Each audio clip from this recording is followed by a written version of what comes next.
Hello, my name is Eder Martinez. Today I'm going to be presenting the topic of film noir. I'm going to be talking about the various themes found within the style of filmmaking known as film noir. Film noir, or dark cinema, is a style of filmmaking that incorporates themes such as hard-boiled detectives, the infamous femme fatale, and displays a protagonist's criminal behavior leading to their downfall. The Hays Code set strict guidelines as to what was allowed on screen, forcing mass censoring. Film noir is also said to reflect the time period in which it was made, with the 1940s having a dark tone, whereas in the 1950s was largely centered around espionage to portray the Red Scare. In the 1946 film The Killers, Jim Reardon will stop at nothing to investigate the death of the Swede. Through the searching of the Swede's past, Reardon finds himself convoluted in the crime spree left behind by his dead subject. 1944's Double Indemnity, insurance salesman Walter Neff and the wife of his client plan and execute her husband's accidental death. Walter's business partner doesn't buy the coincidence and believes the wife planned the murder with the help of an accomplice.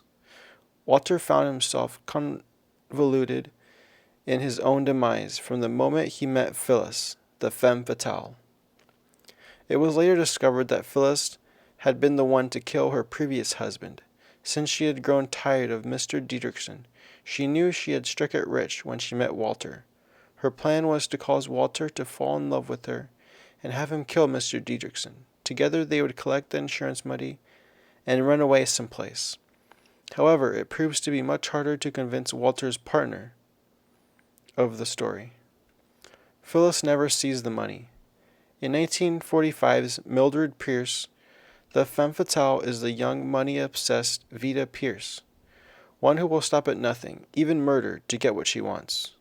Mildred, Vida's mother, works tirelessly to give Vida the life she thinks she deserves. Despite everything Mildred has done, Vida still has a love affair with her mother's fiancé and manages to bankrupt her. This earns her the title of femme fatale. The 1950 picture Gun Crazy is filled with robberies, shootings, and high-speed chases. Of course, the ending is fatal for the main character. Film noir was made during the Hays Code, which left the directors and writers to use their creativity to tell the story. In Gun Crazy, protagonist Bart gets shot by the police. While the actual gunshot is not shown, the audience knows very well he isn't going to make it. This censoring is what gives film noir its beauty. Only the attentive audience member will pick up what the director truly intended. In the case of homosexuality, was one topic that was highly forbidden to show on the big screen. This does not mean references weren't left out. Many film noir pictures found ways to hint at gay characters. Double Indemnity is a prime example. The character of Walter Neff and Barton Keyes have a suppressed homosexual relationship. Barton lights Walter's cigarette on multiple occasions. This is known as a loving gesture. Furthermore, Barton heckles at Walter, to which he replies, "I love you." 1950's A Lonely Place is a film about a murder that has been pinned on the most likely subject.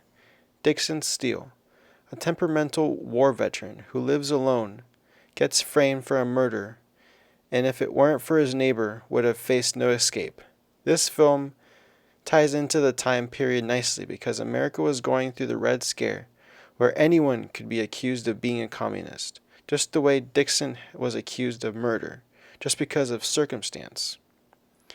Film noir's many characteristics are what set it apart from any other style of filmmaking.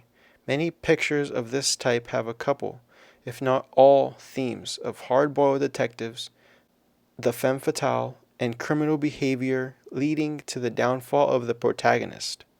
Most pictures are timepieces that depict the environment in the United States during the time of filming. I'd like to thank you for watching my presentation. I hope you learned something, and I hope you also have a new interest in the style of filmmaking known as film noir. Goodbye.